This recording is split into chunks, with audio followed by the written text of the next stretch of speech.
ስለ የንታ ይባቤ ደስ የሚል አዲስ መረጃ ልነግራችሁ ነው። የንታ ይባቤ ጻድቁ አባታችን በረከታቸው ይድረሰን ለሁላችን። በጣም ነው ደስ ያለኝ። በሁለት የብርሃን መላእክት ታጅበው ወደ አምላካቸው መሄዳቸውን ስሰማ በጣም ነው ደስ ያለኝ። እንግዲህ እሳቸው ራሳቸው ነፍሳቸው በምታርፍበት ሰዓት ማን ነፍሳቸው ሊረከብ እንደመጣ እየተናገሩ ነበረ። ነፍሳቸው ያረፈችው ደስ አይልም? አዎ። እኔ በጣም ተጨንቄ አለቅስ ግራ ይገባኝ የነበረው ለኛ ነው ለራሴ። ምክንያቱም የንታ ይባቤ በዚህ ጽድቅ ህይወት እንደሚመላለሱ እናውቅ ነበረ። እሳቸው ማለት ነብይ ናቸው። እሳቸው ማለት ሰው ምን እንደሚያስብ ወደፊት ምን ሊሆን እንደሚችል የሚያውቁ በእግዚአብሔር ኃይል መለኮታዊ ኃይል የገለጠላቸው ታላቅ አባት ናቸው። የምናውቃቸው እና የደረሰብን እናውቃለን። እንግዲህ እኛ አባት ደግሞ አሉ። ወንቅሸት ቅዱስ ገብርኤል ገዳም የነበሩ አባት አባ ዮሐንስ ይባላሉ። አባ ዮሐንስ ሐሰተኛና ከእግዚአብሔር ጋር አባ ዮሐንስ ሐሰተኛ እንደነበሩ የንታ ይባቤ ቀድሞ ነገር በጣም ይሞግቷቸው ነበረ፣ ይገስጿቸው ነበረ። ህዝቡን እያጭበረበሩ እንደሆነ ይነግሯቸው ነበረ። ለምዕመኑም ያስተምሩ ነበረ። በትክክል ጸጉራቸውን ባህታዊ መስለው አሳድገው ምን እያጭበረበሩ እንደሆነ በደንብ ስለሚያውቁ ጸጋ እግዚአብሔር ስላላቸው ማን ምን እንደሚያጭበረብር እንዲሁ አይተው የሚያውቁ ሳያዩም የሚረዱ ውስጣዊ ህይወታችንን በደንብ መርምረው የሚያውቁ ነብይ ስለሆኑ ማለት ነው። ይህንን ግን ከንቱ ውዳሴ ስለሚሆንባቸው ከንቱ ውዳሴ እንደሆነ ስለሚያውቁ ሰው እንዳያውቅ ጸጋቸውን ሰው እንዳይረዳው እንዳያውቅ፣ ምክንያቱም እኛ አስቸጋሪ ስለሆንን ማለት ነው። ክብራቸውን እንዳያሳጣቸው እንዲህ አይገልጡም፣ አይናገሩም ነበረ። ግን ለሚረዳቸው ሰው እሳቸው ቀጥታ አይደለም የሚናገሩት በቀልድ ቀለል አድርገው እኛን ልንረዳው በማንችለው መንገድ እንደዚህ በቀላሉ ልንረዳው በማንችለው መንገድ ነው የሚናገሩት። ወደፊት በህይወታችን ሊከሰት የሚችለውን ነገር፣ አሁን ያለንበትን ነገር፣ ምን አይነት ሰዎች እንደሆንን፣ ምን አስበን ወደ ቤተክርስቲያን እንደምንመላለስ፣ ከጽድቅ ነው ከክፋት ነው ከተንኮል ነው የሚለውን ጭምር የሚያውቁ እና የሚገስጹ የሚናገሩ አባት ናቸው። ይህን እናውቃለን። ትልቅ ነብይም ነበሩ። እንግዲህ እግዚአብሔር ቸርነቱን ጨምሮበት በቸርነቱ እግዚአብሔር ላይ የጣላችሁት ውለታ አንዱም በከንቱ አይወድቅም። እውነተኛ አምላክ ስለሆነ እንግዲህ ደስ በሚሉ የብርሃን መላእክት ነፍሳቸውን ወደ እግዚአብሔር እንድታደርግ እንድትደርስ አድርጓል። የሚፈልጉት የኖሩለትን የተጋደሉለትን ለዚህ ነበረ። እግዚአብሔር ረዳቸው። የተጋደሉበትን መጋደል ለክብር፣ ለዓላማ፣ ለስኬት አድርጎታል። በጣም ነው ደስ የሚላል። እኒህ አባት አባ ዮሐንስ የተባሉ አባት በወንቅሸት ቅዱስ ገብርኤል ገዳም የሚኖሩ ህዝቡን በጣም የሚያጭበረብሩ ሲገስጿቸው ትክክል እንዳልሆኑ ሲነግሯቸው ህዝቡን እንዳያጭበረብሩ በቤተክርስቲያን ሰበብ በጣም በተደጋጋሚ ሲናገሯቸው ፍርድ ቤት አቁሟቸው ነበር። የንታ ይባቤ ከሰው ግን እሳቸው በፍርድ ቤት ቁመው የንታ ይባቤ በፍርድ ቤት ቁመው ቃላቸውን ሰጥተዋል። ትክክል ያልሆኑ አባት፣ ምዕመኑን እየሸወዱ ያሉ አባት እንደሆኑ ተናግረዋል። እዚህ ድረስ ደርሰው ነበረ አባ ዮሐንስ። ይሄው እውነታው ሲጋለጥ የንታ ይባቤ ይሄው ትክክለኛ አባት፣ እውነተኛ አባት፣ ለዘመናት የታገሉ ከልጅነታቸው ጀምሮ እንደነበሩ ለዘመናት የታገሉ አባት ስለሆኑ እግዚአብሔር በብርሃን መልአክ ነፍሳቸውን ወደ ሰማይ ነጠቀ።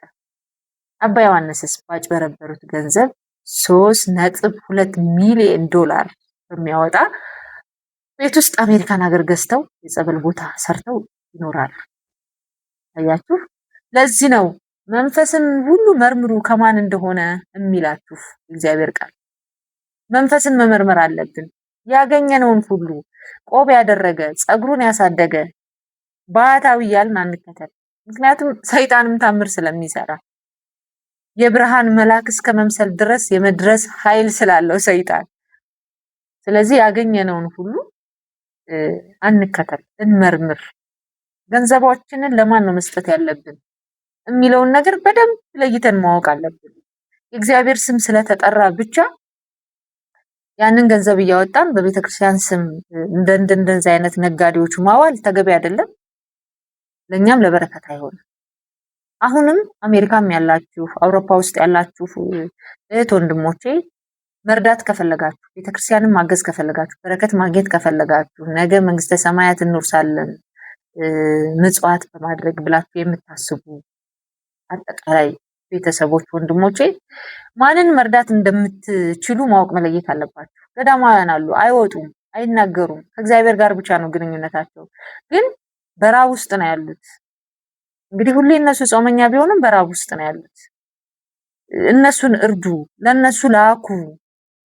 ለሀገር፣ ለወገን፣ ለተፈጥሮ፣ ለእንስሳ የሚጸልዩ አባቶች እናቶች አሉ፣ ገዳም ውስጥ ተሰውረው የሚኖሩ። ያው የእንታይ ባቤኮ ጎስቋላ መስለው ይችን ዓለም ንቀው እንደፈለጉ መኖር ሲችሉ አያልኖርም ብለው የመጨረሻ ህይወታቸው ወደ ተጋደሉባት ወደ መንግስተ ሰማያት ሄደዋል። በእነዚህ አባቶች ደግሞ ስር በበረከታቸው በምልጃቸው እኛም እንድንድን በብርሃን መልአክ ነፍሳችን እንድትወሰድ ከፈለግን በእነሱ መጠቀም እንችላለን። ምክንያቱም ለይተን በማወቅ ለይተን የምንረዳውን ቤተክርስቲያን በመረዳት በማወቅ በመለየት እንጂ እንደ አባ ዮሐንስ አይነት አባት ነኝ ባህታዊ ነኝ ብለው ይሄን በሚያደርጉ ሰዎች በረከት እናገኛለን ብዬ አላስብም። አናገኝም። ይሄው የመጨረሻ ፍሬያቸው ከፍሬያቸው ታውቋቸዋላችሁ ነው የሚለው። የመጨረሻ ፍሬያቸው እኮ አሜሪካን ሀገር 3.2 ሚሊዮን ዶላር በእኛ ስታሰሉት የትም አይደለም። ኢትዮጵያውያን ናቸው የረዷቸው። ኢትዮጵያውያን ናቸው በቤተክርስቲያን ሰበብ በቤተክርስቲያን ስም የተዘረፉት። የሌላ ሀገር መቼስ አይደለም ምጽዋት የሰጣቸው። አሜሪካን ሀገር ደግሞ አሁን የኢትዮጵያውያን ለብዙ አመታት ወስደዋል፣ ዘርፈዋል። እኔ በደንብ ነው የማስታውሰው ልጅ ሁኜ የጆሮ ወርቅ ሳይቀር የእጃቸውን ቀለበት የአንገታቸውን ሀብል እየፈቱ እሳቸው ለቤተ ክርስቲያን ማሰሪያ እያሉ እየለመኑ የሚሰጡ ምዕመናን ነበሩ። ምክንያቱም በሳቸው ልመና በሳቸው እንትን ማለት ነው ባህታዊ ናቸው ስለሚባል ወጣ አይለምንም። እውነተኛ ባህታዊ እውነተኛ አባት በየመንገዱ በየቦታው በየከተማው በየቤተ ክርስቲያኑ አይለም። ይኸው ምስክር አሉ የእንታ ይባሉ አሉ። ቤተክርስቲያን ለማሰራት እንኳን ሲጠይቁ ምን ያህል በምን መንገድ እንደሚጠይቁ አይተናቸዋል። ቤተክርስቲያን ለኛ ለትውልዱ እንዲተላለፍ ለመስራት እንኳን ማለት ነው። ስለዚህ አሜሪካን ያላችሁ አሁንም ጸበል እንጠመቃለን በረከት እናገኛለን የምትሉ እህት ወንድሞቼ በእኔ አባት እጅ ከመግባታችሁ በፊት አስተውሉ አስተውሉ።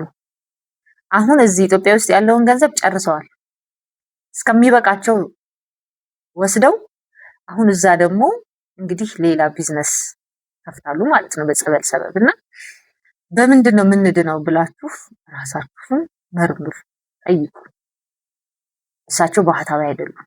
እውነቴን ነው የምላችሁ። የእንታ ይባቤ በደንብ ሲሟገቷቸው የነበሩ ትክክለኛ ያልሆኑ አባት ናቸው። እና ራሳችሁን ጠብቁ፣ አገናዝቡ። እና ብዙ አባቶች እስቲ አሁን ከእንታ ይባቤ ደስ አይልም አይደለም? በእግዚአብሔር ዘንድ ተልኮ በብርሃን መልአክ መወሰድ አይደለም እኮ በአንድ የመንግስት ባለስልጣን ጥበቃ ወይም ጋርድ አንድ ሰው ታጅቦ ቢሄድ ምን ያህል ግሬስ ነው ያለው? የማይገኝ ድል እኮ ነው በዚህ ዘመን ማለት ነው። የተጋድሏቸው ፍጻሜ በብርሃን መልአክ መወሰድ። አባቶች የምትጋደሉት ለዚህ አይደለ? ዓለምን ቤታችሁን ወላጆቻችሁን ትታችሁ ዓለምን ንቀን ወጠናል ብላችሁ የሸዋ አክሊል የደፋችሁ እኮ ለዚህ ነው። ስለዚህ ዓለማችሁን አትሳቱ፣ ዓለም አታታላችሁ። የእንታ ይባቤ ለእናንተ ትልቅ ሞዴላችሁ ሮላችሁ ናቸው። እያዩአቸው የብርሃን መልአኮችን እያዩአቸው ቤት ገብተው ሄዶ ወደ ላይ ተነጠቁ።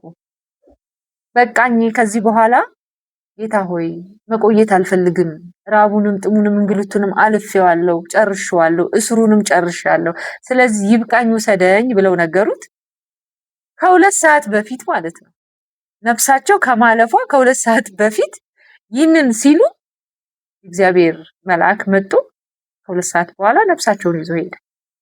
እሰይልም ተረት አይደለም ማወራችሁ፣ እውነት የሆነ በኢትዮጵያ ምድር ላይ የሆነ ነገር ነው የምነግራችሁ። እና በ2 ሰዓት ውስጥ የእግዚአብሔር መላእክት ተልኮ የምትሄድ ነፍስ፣ እውነት እግዚአብሔር የወደዳት ነፍስ፣ ይሄ በጣም ነው ደስ የሚለውና ብዙዎቻችሁ እስኪ መንፈሱን ሁሉ መርምሩና ማንና ምን እንደሆነ እንወቅ። ይህን ታይባቤ አሁንም በረከታችሁ ይድረሰን፣ ምልጃችሁ የነፍሳችሁ ምልጃ ከኛ ጋር ትሁን፣ ከኢትዮጵያውያን ጋር ትሁን ነው የምለው። ይህን መልእክት ለማስተላለፍ ነው። አመሰግናለሁ።